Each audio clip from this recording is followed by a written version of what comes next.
में हम वाटर के बारे में जानेंगे। वाटर मतलब पानी, ये तो कॉमन सी बात है। बट जो हमारे अर्थ में है पानी, ये किस किस तरीके से मूव करता है, किस फॉर्म में मूव करता है, और किस तरीके से कितना हम फ्रेश वाटर हमारे पास अवेलेबल है, कितना जो ओशियंस है उसमें सलाइन वाटर है, वो इन सब के बारे में जानेंगे। अब जो सूरज है, सूरज की गर्मी से पानी इवेपोरेट होता है, मतलब वो भाप बन के उड़ता है, फिर आसमान के ऊपर जाके वो जो वाटर वेपर है वो कंडेंस होकर बादल बन जाते हैं, क्लाउड फॉर्म कर लेते हैं। और फिर जब सूटेबल एनवायरनमेंट मिलता है उसे, तो वो बारिश के माध्यम से कहीं या तो जब लैंड है या समंदर है उसमें बारिश के माध्यम से नीचे गिर जाएगा, या जो पहाड़ी इलाके हैं जहाँ बहुत ज़्यादा ठंड पड़ती है वहाँ स्नो के या स्लिट के माध्यम से वो नीचे गिर जाता है। अब ये जो प्रोसेस है, एक्चुअल जो पानी का सर्कुलेशन है, इसे हम वाटर साइकिल कहते हैं। वाटर साइकिल हमने क्लास 6 में भी पढ़ा था, बहुत इंपॉर्टेंट है, बहुत ईजी है रिमेंबर करना। ये इस तरीके से वाटर का एक साइकिल है, हमने पहले भी देखा था, तो इसमें ज़्यादा समय बर्बाद नहीं करेंगे, आगे बढ़ते हैं। अब ये जो मैप है, वर्ल्ड मैप है, इसमें जो मेजर वाटर बॉडीज़ हैं, सी है, लेक्स है, रिवर्स है, इनके बारे में दिया हुआ है। इसको बहुत ध्यान से देखिए, मतलब अगर इसे एक्सप्लेन करना तो इतना आसान नहीं है, बट विजुअल रिप्रेजेंटेशन बहुत ज़रूरी है। इसको अगर हम कई बार कुछ समय के अंतराल में देखते जाएंगे, चीज़ों को देखते जाएंगे, तो ये कहीं ना कहीं हमारे दिमाग में बैठती जाएगी। तो एक बार में तो ये याद नहीं होंगे, धीरे धीरे करके, थोड़ा थोड़ा करके आप याद कर सकते हैं। अब डिस्ट्रीब्यूशन ऑफ वाटर रिसोर्सेज, ये किस तरह हमारे अर्थ में डिस्ट्रीब्यूटेड हैं, ये देखते हैं। जो ओशियन है, मतलब ओशियन में 97.3, जो मेजॉरिटी, मतलब मेजॉरिटी से भी कहीं ज़्यादा पानी है, वो सलाइन है। वो हमारे इंसानों के यूज़ करने लायक नहीं है बिल्कुल। जो 2% है वो आइस कैप्स में जमा हुआ है। एक्चुअली जो पहाड़ों में और नॉर्थ पोल और साउथ पोल में जो बर्फ़ जमी हुई है वो फ्रेश वाटर ही है। तो जो 2% है वो फ्रेश वाटर फॉर्म में। अब ग्राउंड वाटर है वो 68% है। और फ्रेश वाटर जो लेक में, फ्रेश वाटर और लेक में जो है वो 0.009% है। मतलब आप देख सकते हैं कितना कम पानी हमारे पास है जो फ्रेश वाटर है। अब जो इनलैंड सी है, जो सॉल्ट वाटर है, वो भी 0.009 है। जो एटमॉस्फेयर में जो मॉइस्चर है, जो एटमॉस्फेरिक मॉइस्चर है, वो भी एक्चुअली पानी ही है, वो अलग फॉर्म में है, तो वो भी 0.0019% है। और जो नदियों में है, नदियों में जो मेजॉरिटी जो लोग इस्तेमाल करते हैं पानी हमारे जीवन यापन के लिए, वो 0.0001% है। मतलब कितना कम है, आप देख सकते हैं। तो अगर हम जो मेजॉरिटी है, मेजॉरिटी पानी अगर हम देखें तो ये ओशियन वाला है। ओशियन में 97.3% पानी है, और अब बचा हुआ मतलब 2.7% ही पानी हमारे पास फ्रेश वाटर अवेलेबल है। वो भी, इसमें से भी हम 1% या 1.5% तो इस्तेमाल ही नहीं कर सकते, क्योंकि वो आइस कैप में कहीं ना कहीं बर्फ़ के फॉर्म में जमा है, या एटमॉस्फेयर में। तो कितना हम देख सकते हैं डिस्टिंक्शन है पानी के डिस्ट्रीब्यूशन में हमारे अर्थ में। अब जो सलाइन वाटर होता है उसमें एक्चुअली नमक होता है। अगर हम नमक की बात करें तो डेड सी एक है इज़राइल में, वहाँ पे जो नमक की क्वांटिटी है पानी में इतनी ज़्यादा है कि 340 ग्राम पर लीटर। मतलब अगर 100 लीटर पानी हम ले लें तो उसमें से 340 ग्राम तो नमक निकलेगा। मतलब ऑलमोस्ट 1/3 से भी ज़्यादा नमक है। तो वो पानी इतना डेंस होता है कि बड़ी आसानी से आदमी उसमें तैर सकता है। ये जो पानी में नमक की मात्रा है 340 ग्राम पर लीटर में नाप रहे हैं हम, ये बहुत ज़्यादा होता है एक्चुअली। जैसा हमने वाटर का डिस्ट्रीब्यूशन क्लास 6 में देखा था, उसी तरह का कुछ डिस्ट्रीब्यूशन यहाँ पे रिप्रेजेंटेटिव फॉर्म में है कि हमें समझ में आए। तो अगर हम 2 लीटर पानी लेते हैं टोटल, तो 2 लीटर पानी में 9 स्पून्स आइस कैप में पानी जमा है। हम स्पून की बात कर रहे हैं, मीडियम साइज़ का स्पून। 2 लीटर पानी में से 2 स्पून ग्राउंड वाटर में है, आधा स्पून फ्रेश वाटर लेक्स में है, मतलब तालाब और पॉन्ड्स में, और सिर्फ 1 ड्रॉप, 2 लीटर में से 1 ड्रॉप नदियों में है। तो टोटल हम देखेंगे कि जो ऑलमोस्ट अराउंड 12 स्पून, 2 लीटर में से सिर्फ 12 स्पून हमारे पास फ्रेश वाटर है, बाकी सारा सलाइन वाटर है जो बिल्कुल इस्तेमाल नहीं किया जा सकता।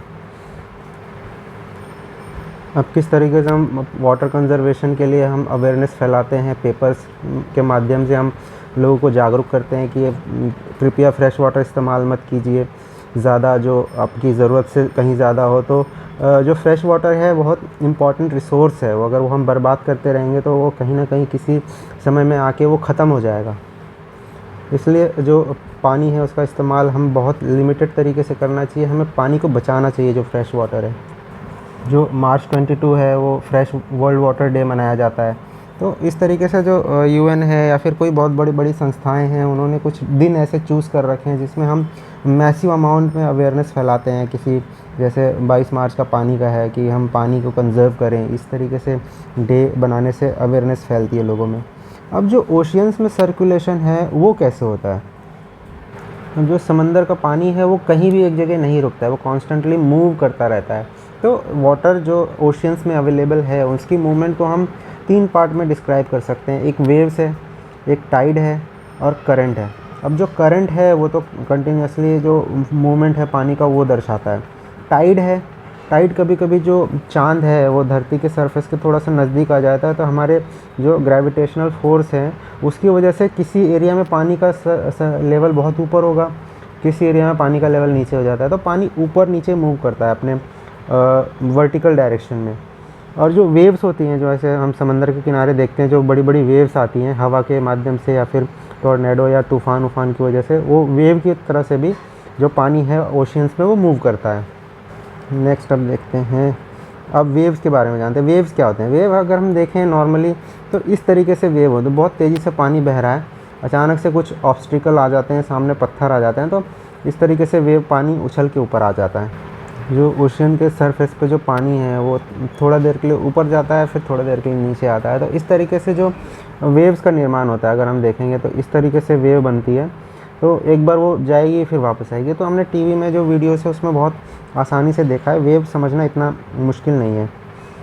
अब जो सुनामी आती है अर्थ के सरफेस में, जो समंदर का जो ये सरफेस है, मतलब समंदर का जो पानी है उसके नीचे भी कहीं ना कहीं सरफेस होता है, जो सॉलिड बेस होता है, उसमें सैंड और ये पत्थर वत्थर वगैरह होते हैं। अगर इस पॉइंट में कहीं अर्थक्वेक आता है, मैसिव अर्थक्वेक आता है, तो पानी भी उसके साथ मूव करता है, पानी को भी वो अर्थक्वेक किसी तरीके से बहुत अच्छी तरीके से मूव कराता है। तो एक बहुत बड़ा एग्जांपल है सुनामी का, जो इंडियन ओशियन में आया था 2004 में। जो अर्थक्वेक आया था उसका जो पैमाना था रिक्टर स्केल पे वो 9 था। 9 मतलब बहुत मैसिव अर्थक्वेक था, जिससे बहुत बड़ी बड़ी जो समंदर की लहरें हैं वो बहुत ऊपर ऊपर तक गई, 10 मीटर 20 मीटर तक की लहरें ऊपर उठी। तो समंदर की जो वेव है वो अंदर की सीज़मिक एक्टिविटी होती है, उससे भी वेव्स ऊपर नीचे होती हैं। अब सुनामी है वो जापानीज़ वर्ड है, इसका मतलब है हार्बर। हार्बर मतलब जो बंदरगाह, अगर हिंदी में कहें तो हार्बर वेव्स, जो बंदरगाह पे वेव आती हैं उन्हें जापानीज़ में सुनामी कहते हैं। तो जब भी ये वेव आती हैं तो बंदरगाह जो डिस्ट्रॉय हो जाते हैं, इसीलिए जो बहुत बड़ी बड़ी जो वेव्स आती हैं जो अंदर समंदर के अंदर अर्थक्वेक होते हैं, उसकी वजह से वेव आती है, उससे सुनामी नाम दे दिया गया। इस तरीके से जब सुनामी आती है तो बहुत बड़ी बड़ी वेव्स ऊपर आती हैं और वो बहुत अंदर तक, और जो लैंड है उसके अंदर तक पानी घुस जाता है। तो बहुत सारा जो डिस्ट्रक्शन होता है इसकी वजह से। अब सुनामी वेव है जो 2004 में आई थी, वो अप टू 3 किलोमीटर तक जो कोस्ट है उसके अंदर तक घुस गई थी। इस तरीके से डिस्ट्रक्शंस होते हैं। अब जो टाइड है, टाइड क्या होते हैं? जो पानी है वो दिन में 2 बार ऊपर नीचे होता है अर्थ के सरफेस से, क्योंकि जो चांद है उसके ग्रेविटेशनल फोर्स से पानी का जो बहाव है वो कम ज़्यादा होता है। तो रिदमिक वेव जो होती हैं, जो पानी की है, जो दिन में 2 बार होती हैं, उसे हम टाइड कहते हैं। टाइड मतलब ज्वार भाटा, जो हमने हिंदी में सुना हुआ है, वो होता है। अब इस तरीके से हम देख सकते हैं। अब जो टाइड आते कैसे हैं, और ज्वार भाटा अगर हिंदी में कहें तो ज्वार भाटा आते कैसे हैं, देखते हैं। देखिए, जैसे अगर अर्थ जो अर्थ है और जो सन है, इनके बीच में मून नहीं होगा। तो अगर हम इस पोजीशन में देखें, मून परपेंडिकुलर है अर्थ और सन के डायरेक्शन में, एक राइट एंगल ट्रायंगल बना रहे हैं इस तरीके से। तो अगर हम देखें तो जो मून का जो ग्रेविटेशनल फोर्स है, बहुत माइन्यूट से ग्रेविटेशनल फोर्स पानी को अपनी तरफ खींचता है। तो यहाँ पे अगर हम देखें तो ज्वार वाली सिचुएशन आ जाती है, पानी हल्का सा ऊपर हो जाता है, तो हाई टाइड हो जाती है इस सिचुएशन में। और यहाँ ये वाले इलाके में अगर हम देखें 2 अलग साइड में, तो यहाँ पे भाटा वाली सिचुएशन मतलब यहाँ पे पानी थोड़ा सा नीचे की तरफ चला जाता है, और उसी समय उसी दिन अगर सूरज और पृथ्वी है उसके बीच में अगर चंद्रमा आ जाता है तो जो ज्वार है वो इस पोजीशन पे आता है और जो भाटा है वो इस सिचुएशन पे। तो अगर हम देखें तो जो चांद की ग्रेविटेशनल फोर्स है, थोड़ा सा जो समंदर का पानी है वो अपनी तरफ आकर्षित कर लेता है, तो उस एरिया में पानी हाई टाइड में चला जाता है, इसको हाई टाइड कहेंगे। तो और यहाँ लो टाइड आ जाएगा। तो इस तरीके से जो हाई टाइड और लो टाइड आते हैं, बस इसका कंसेप्ट बहुत इंपॉर्टेंट है। कंसेप्ट एक बार समझ लीजिए, इसको आप बहुत आसानी से थ्योरी में एक्सप्लेन कर सकते हैं। थ्योरी इतनी ज़्यादा इम्पॉर्टेंट नहीं है, वही चीज़ इसको इंग्लिश लैंग्वेज में लिखी हुई है और कुछ इम्पॉर्टेंट नहीं है। अब ओशियन करंट्स क्या होते हैं? ओशियन करंट कॉन्स्टेंटली मूवमेंट है जो पानी का अर्थ के पूरे सरफेस पे, उसे हम ओशियन करंट कह सकते हैं। अब ओशियन करंट्स कुछ कांस्टेंट ओशियन करंट्स हैं, वो हमेशा उसी डायरेक्शन में बहती रहती हैं जैसे वो बहती हैं। अब ये जो डायग्राम है इसको तो आप बिल्कुल रट लीजिए, ये इतनी इम्पॉर्टेंट डायग्राम है, हर तरीके के एग्ज़ाम में इनमें से क्वेश्चन बनते हैं। अगर हम यूपीएससी देखें, ग्रुप डी का एग्ज़ाम देखें या फिर एसएससी का एग्ज़ाम देखें, अगर सीधे सीधे कह देगा कि जो लैब्राडोर करंट है वो कौन सी देश के नज़दीक होती है, या फिर उत्तर से दक्षिण या दक्षिण से उत्तर की तरफ जाती है। तो इस तरीके से आप देख सकते हैं लैब्राडोर करंट यहाँ है जो कनाडा और आइसलैंड है उसके बीच से नॉर्थ टू साउथ बहती है। और ये कौन से टाइप की करंट है? अगर हम देखें तो दो टाइप में जो करंट है उसको डिवाइड किया गया है, जो कोल्ड करंट और वार्म करंट। अब कोल्ड करंट और वार्म करंट क्या है? मतलब जो कोल्ड करंट होती है वो ठंडी जगह से गर्म जगह की तरफ बहती है। अगर हम देखें इस मैप में, अब हमारे अर्थ में ठंडी जगह कहाँ है? तो हम नॉर्मल जानते हैं जो नॉर्थ पोल है, ये नॉर्थ पोल और साउथ पोल, यहाँ ठंडी जो बहुत आइस कैप्स बने हुए हैं, यहाँ हमेशा ठंड रहती है। तो यहाँ से इक्वेटर की तरफ चलने वाली करंट, जो भी करंट इक्वेटर की तरफ जा रही है वो कोल्ड करंट कहलाएगी। और उसी तरह नॉर्थ पोल से भी अगर साउथ पोल की तरफ कोई करंट जा रही है तो वो भी कोल्ड करंट कहलाएगी। और अगर हम इक्वेटर जो गर्म हिस्सा है धरती का, जो अगर हम देखें सूरज की रोशनी यहाँ डायरेक्टली पड़ती है, इसके आसपास का 30 डिग्री का इलाका जो है वो गर्म होता है। तो अगर हम इक्वेटर से पोल्स की तरफ जा रहे हैं, इक्वेटर से पोल की तरफ बढ़ रहे हैं, तो ये वार्म करंट होगी। और उसी तरह साउथ की तरफ भी जो करंट बह रही है वो वार्म करंट होगी। तो ये बहुत कंसेप्ट समझने के लिए बहुत ज़रूरी है, क्योंकि अगर हम किसी करंट को याद करें और मैप में विजुअलाइज़ करें कि वो करंट कहाँ है, तो हम डायरेक्टली अंदाज़ा लगा सकते हैं वार्म करंट है, कोल्ड करंट है। एग्ज़ाम में डायरेक्टली ये भी पूछ सकता है कि जो करंट है, जो लैब्राडोर करंट है वो कोल्ड है या वार्म है। तो आप बिल्कुल याद आ जाएगा अचानक से कि हाँ ये वहाँ आइसलैंड और कनाडा के बीच में है, तो ये डेफिनेटली कोल्ड करंट होगी। तो इस तरीके से करंट है, ये सारे करंट्स याद करने हैं, मतलब रट्टा मार लेना है। अब जो ओशन करंट्स हैं वो कुछ फंडामेंटल रूल से चलती हैं। मतलब फंडामेंटल रूल्स क्या हैं? वो अगर हम अर्थ को देखें तो वो वेस्ट टू ईस्ट मूव करती हैं। वेस्ट टू ईस्ट कैसे? अर्थ का मूवमेंट इस डायरेक्शन में होता है, तो नेचुरल सी बात है उसके अंदर जो पानी है वो अपोजिट डायरेक्शन में बहेगा। तो ये जो फंडामेंटल रूल है कि पानी अपोजिट डायरेक्शन में बहेगा, ये कुछ करंट फॉलो करती हैं। जैसे साउथ इक्वेटोरियल करंट मान लीजिए, ये साउथ इक्वेटोरियल करंट है जो यहाँ पे देखिए लैंड फॉर्म बिल्कुल नहीं है, इस एरिया में देखिए लैंड फॉर्म बिल्कुल नहीं है, तो पानी इस तरफ को बह रहा है। कुछ जो ड्रिफ्ट हैं, करंट हैं, वो लैंड, कहीं बहुत बड़ा लैंड मास आता है तो अपनी करंट को डायरेक्शन को मूव करते हैं। जैसे साउथ इक्वेटोरियल करंट है, वो नीचे से थोड़ा सा पानी आएगा ऊपर हल्का सा। अब ये चिले वाला इलाका है साउथ अमेरिका में, वो इस करंट को मूव कर देगा अपवर्ड। अब ये मूव हो रही हैं तो ये कौन सी करंट है? कोल्ड करंट, क्योंकि वो पोल्स से इक्वेटर की तरफ जा रही है। अब ये जो करंट है इक्वेटोरियल करंट में बदल जाएगी। यहाँ थोड़ा सा मूवमेंट इस तरफ है और थोड़ा सा जो इक्वेटर के आसपास का जो पानी है वो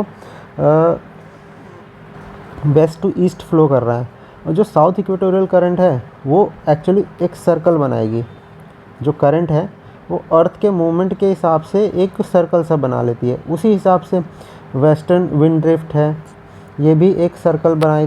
किस तरीके से आप देख सकते हैं कि जो कोल्ड करंट है वो ऊपर जाएगी अफ्रीकन कॉन्टिनेंट से टकरा के, फिर वो वार्म करंट बन जाएगी, फिर नीचे ब्राज़ील से टकरा के वो फिर वही एक सर्कल बनाने लगेगी। इस तरीके से आप नोटिस कर सकते हैं कि जहाँ भी लैंड और ओशन का पार्ट है वहाँ पे करंट सर्कुलर मूवमेंट कर रही है।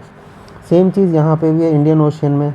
इंडियन ओशन में एक्चुअली लैंड फॉर्म्स बहुत सारे हैं, तो यहाँ से जो करंट्स हैं वो टकरा के नई जगह चले जाती हैं। तो इसको समझना बहुत ज़रूरी है। अगर आप समझ गए, और कुछ नाम हैं जैसे ये गल्फ़ स्ट्रीम है जो मैक्सिको की खाड़ी से सीधा यहाँ यूरोप की तरफ जाती है। इसके बारे में एक ये चीज़ है कि ये जो वर्म यहाँ का वर्म पानी है वो यूरोप की तरफ ले जाती है। तो यूरोप में जो है एक्चुअल में इसे ब्लैंकेट कहते हैं, वार्म ब्लैंकेट ऑफ यूरोप जो गल्फ़ स्ट्रीम है। तो एक गर्म पानी हल्का सा ले जाती है, तो यहाँ पे मौसम हल्का सा गर्म हो जाता है। जैसा हम देखते हैं कि यूरोप का ये वाला एरिया है, यहाँ बहुत ठंड पड़ती है, कभी कभी इतनी ठंड पड़ती है कि सब कुछ बर्फ़ बन जाता है।